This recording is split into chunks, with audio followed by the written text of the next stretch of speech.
बिस्मिल्लाहिर्रहमानिर्रहीम, अस्सलाम वालेकुम। एतजाज़ एहसन साहब ने वो कह दिया है कि जिसकी जुर्रत सिर्फ एतजाज़ एहसन जैसा ही कोई कर सकता है। मोहम्मद मालिक साहब सीनियर सहाफ़ी 92 न्यूज़ पे प्रोग्राम भी करते हैं। उन्होंने सवाल ऐसा किया कि जाहिर है कि बड़ा मुश्किल है कि इसका जवाब दिया जाए कि सुप्रीम कोर्ट किस किस को सज़ा दे सकती है, सुप्रीम कोर्ट की तरफ से किस किस को सज़ा मिल सकती है। अब मैं आपके सामने वो सवाल रख रहा हूं, आपको सुनवाऊंगा भी, और एतजाज़ एहसन साहब ने क्या जवाब दिया है वो भी आपको सुनवाऊंगा। सिर्फ यहीं तक बात रुकती नहीं है। एतजाज़ साहब खुलकर मैदान में आ चुके हैं और उन्होंने एक वीडियो पैगाम भी जारी कर दिया है। वो भी एतजाज़ एहसन साहब ही क्या कह रहे हैं वो भी मैं आपको सुनवाऊंगा। एतजाज़ साहब क्या कहते हैं और फिर इस पर हम आगे बात करेंगे मजीद उन्होंने क्या कहा है।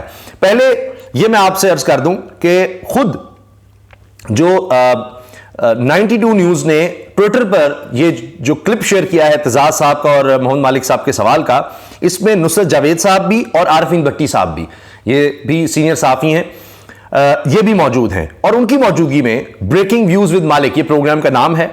और इन्होंने खुद कैप्शन ये लगाया है, क्या आर्मी चीफ सुप्रीम कोर्ट के निशाने पर आ सकते हैं? एतजाज़ एहसन ने वाज़ेह बता दिया। अब आप सुन लीजिए कि क्या सवाल है और क्या जवाब दिया जा रहा है। I am taking understanding you right.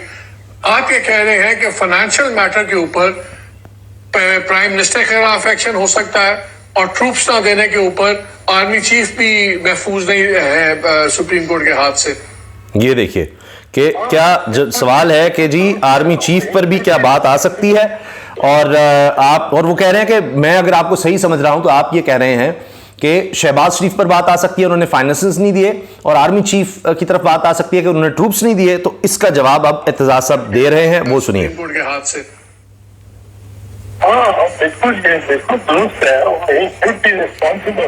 वो कह रहे हैं बिल्कुल ये बात दुरुस्त है, हाँ, ही विल बी रिस्पॉन्सिबल। क्योंकि उसकी एक रियल पावर है, ताकत है उसके पीछे। और अब सुनिएगा शहबाज शरीफ के बारे में। और उसका शायद मुमकिन ना हो, और प्राइम मिनिस्टर को उड़ाए हैं तो शायद हमारी अदालतों ने भी और समाज ने, तो ये तो कह रहे हैं प्राइम मिनिस्टर तो हमारी अदालतों ने भी बहुत उड़ाए हैं और अफवाज ने भी। शहबाज शरीफ बहुत ज्यादा, और जितना कश्मीर में कल हुआ है आज हुआ है, कल पाकिस्तान में भी हो सकता है। कह रहे हैं कि जो शहबाज शरीफ ने किया वो तो बहुत आगे निकल गया है, और जो आज़ाद कश्मीर में हुआ है, यानी आज़ाद कश्मीर के वज़ीर आज़म सरदार तनवीर इलियास खान को तौहीन अदालत का मुर्तकिब ठहराते हुए उनको वज़ारत उज़्मा से भी हटा दिया और उनकी मेंबरशिप भी ख़त्म कर दी अदालत ने। तो ये काम अब शहबाज शरीफ के साथ भी हो सकता है। ये तो मोहम्मद मालिक साहब के शो में जो बात की है एतजाज़ एहसन साहब ने, कोट अनकोट मैंने आपको वो सुनवा दी है। अब मैं आपसे अर्ज करता हूं कि एतजाज़ साहब ने इसमें क्या क्या कहा है, और उसके बाद फिर उनका जो पैगाम है तमाम वुकला के लिए खास तौर पर, वो कह रहे हैं पहुंचो निकलो, वो भी मैं आपको सुनाऊंगा। एतजाज़ साहब ने इस प्रोग्राम में जो कहा है वो ये है कि माली मामलात में वज़ीर आज़म के खिलाफ भी एक्शन हो सकता है सुप्रीम कोर्ट की जानिब से, और आर्मी चीफ अगर ट्रूप्स ना दें तो इन पर भी एक्शन ले सकती है सुप्रीम कोर्ट। शहबाज शरीफ तो बहुत रिस्क ले रहा है, जो आज़ाद कश्मीर में हुआ वो इस्लामाबाद में भी हो सकता है। फिर इन्होंने कहा कि जी सुप्रीम कोर्ट का तो सीधा सा काम है, शहबाज शरीफ से पूछा जाएगा आप पैसे देंगे या नहीं, आपने फैसले को माना है या नहीं। अगर वो जवाब देंगे कि हमने पैसे नहीं दिए और फैसले को नहीं मानते, जो कि वो कह चुके हैं मीडिया में, तो फिर मुकदमा वहां ही खत्म हो जाएगा, वहीं मुकदमा खत्म हो जाएगा, उसी वक्त सजा मिल जाएगी और फिर 5 साल के लिए नाअहल हो जाएंगे। और अगर शहबाज शरीफ कहते हैं मैंने फैसले के खिलाफ कुछ नहीं कहा, तो केस चलेगा और फिर इकरार कराया जाएगा कि आपने फिर काम क्यों नहीं किया, फाइनेंसेस क्यों नहीं दिए, क्यों रुकावटें डाली। और अगर शहबाज शरीफ कहते हैं मैंने फैसले के खिलाफ कुछ नहीं कहा, तो केस आगे चलेगा और इकरार कराया जाएगा। जो विफाक के अखराजात हैं इसमें से इलेक्शन के लिए रकम निकालना कुछ मुश्किल नहीं, 5 से 4 मिनट का काम है हुकूमत के लिए, 5 से 4 मिनट का काम है सिर्फ, ये कोई रकम देना कोई मुश्किल नहीं। और उसके सबूत मैं आपके सामने अभी रखने वाला हूं, सबूत वो जरूर सुनिएगा।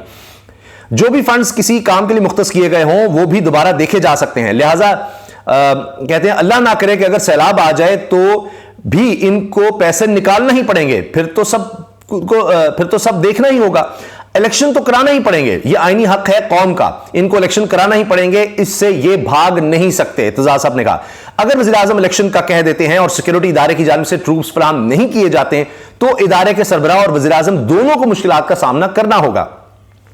जोग्राफी लिहाज से हमारा मुल्क दुनिया के चंद बड़े ममालिक में से एक है, यहां कुछ ना कुछ तो हो ही सकता है। APS सानिया हुआ तो क्या मुल्क बंद हो गया? पाकिस्तान तो चलता ही रहा था ना, पाकिस्तान तो चलता ही रहा था ना, इदारे अपना काम बंद नहीं कर देते। अभी जो सुप्रीम जुडिशल काउंसिल का जो इजलास हुआ सिक्योरिटी काउंसिल का, नेशनल सिक्योरिटी काउंसिल का, उसमें आप देखें कि कोई ऐसी बात नहीं है कि जी इलेक्शन नहीं हो सकते, इस तरह की कोई बात नहीं आई।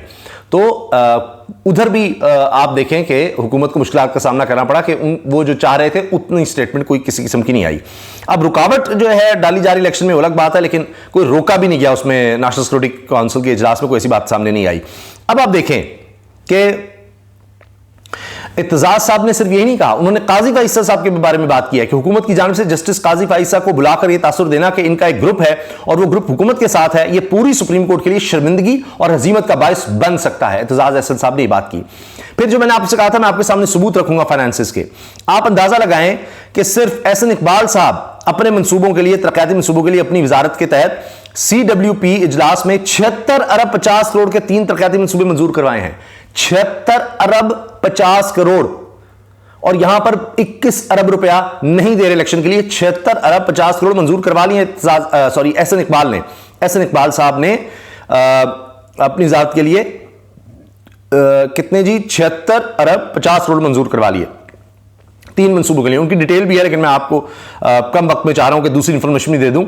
PDM 21 अरब रुपया तो दे नहीं रही, लेकिन प्लानिंग कमीशन के लिए 41 अरब रुपया पार्लियामेंटेरियंस को दे दिया। 8 महीनों में 41 अरब रुपया पार्लियामेंटेरियंस में तकसीम किया जा चुका है।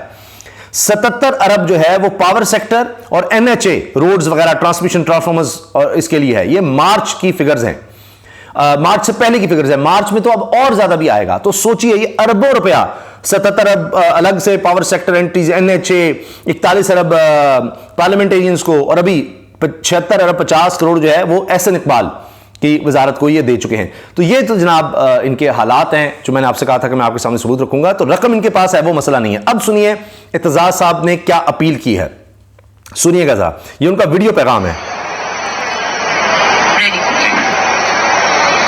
मैं समझता हूँ सब कंसर्न पाकिस्तानी को और खासकर वकला को कल और कल के बाद रोजाना 11 बजे सुप्रीम कोर्ट इस्लामाबाद के गेट तक पहुंचना चाहिए। अब ये चूंकि इन्होंने मंगल के दिन कराया रिकॉर्ड, तो वो कह रहे हैं कि 11 बजे बुध को, यानी आज 11 बजे सुबह तमाम वकला, सब लोगों को और खास तौर पर वकला को सुप्रीम कोर्ट के सामने पहुंचना चाहिए। और सिर्फ वहाँ कतबे उठा रखें, सब पुरअमन रहें, सिर्फ वहां कतबे उठा रखें सुप्रीम कोर्ट के सामने, जिनमें लिखा हो हम मुल्क बचाने निकले हैं, आओ हमारे साथ चलो। और बता रहे हैं कतबों में लिखना क्या है, हम मुल्क बचाने निकले हैं, आओ हमारे साथ चलो। और वहां पहुंचे और रोजाना पहुंचे, वकला खास तौर पर सब लोग पहुंचे जो मुल्क के लिए हैं, जो आइन के लिए हैं। और चीफ तेरे जाने से बेशुमार, ये लीजिए, चीफ जस्टिस के साथ खड़े हो गए इत्तेजाज अहसन, चीफ तेरे जानिसार बेशुमार बेशुमार। नजरिया जरूरत नामंजूर, और ये भी लिखकर लाएं, नजरिया जरूरत नामंजूर, और ये नारे भी लगाएं। बाकी खामोशी से कतबे उठा के, कतबों पे भी यही लिखा, और वहाँ पहुँचे 11 बजे और अमन रहे। ले जी, 11 बजे पहुंचे और पुरअमन रहें, ये इत्तेजाज साहब ने अपील कर दी है। और मैं आपको बता देता हूं तमाम पाकिस्तानियों को और खास तौर पर वकला को कल और कल के बाद रोजाना सुप्रीम कोर्ट पहुंचना चाहिए और बिल्कुल पुरअमन रहना चाहिए। जो भी पहुंचे तमाम पुरअमन रहें और कतबे उठाए रखें और कतबों पर लिखा हो हम मुल्क बचाने निकले हैं, आओ हमारे साथ चलो। और चीफ तेरे जानिसार बेशुमार बेशुमार और नजरिया जरूरत नामंजूर, बस खामोशी से कतबे उठाए रखें, 11 बजे पहुंचे और पुरअमन रहें। यह है जनाब इत्तेजाज अहसन साहब की अपील, यह है उनका इस वक्त जो सूरत हाल बनी हुई है उसमें वकला के लिए और पाकिस्तानी अवाम के लिए उनका ये पैगाम है। और आप देखिए कि अब क्या होने वाला है, क्योंकि एक बहुत ही पाकिस्तान की तारीख की कामयाब वकला तहरीक एहतजाज अब चला चुके हैं और अब एक दफ़ा फिर वो समझते हैं कि पहले से भी ज़्यादा वकला पुरजोश हैं और अब उससे भी बड़ी तहरीक चल रही है। अल्लाह हाफ़िज़।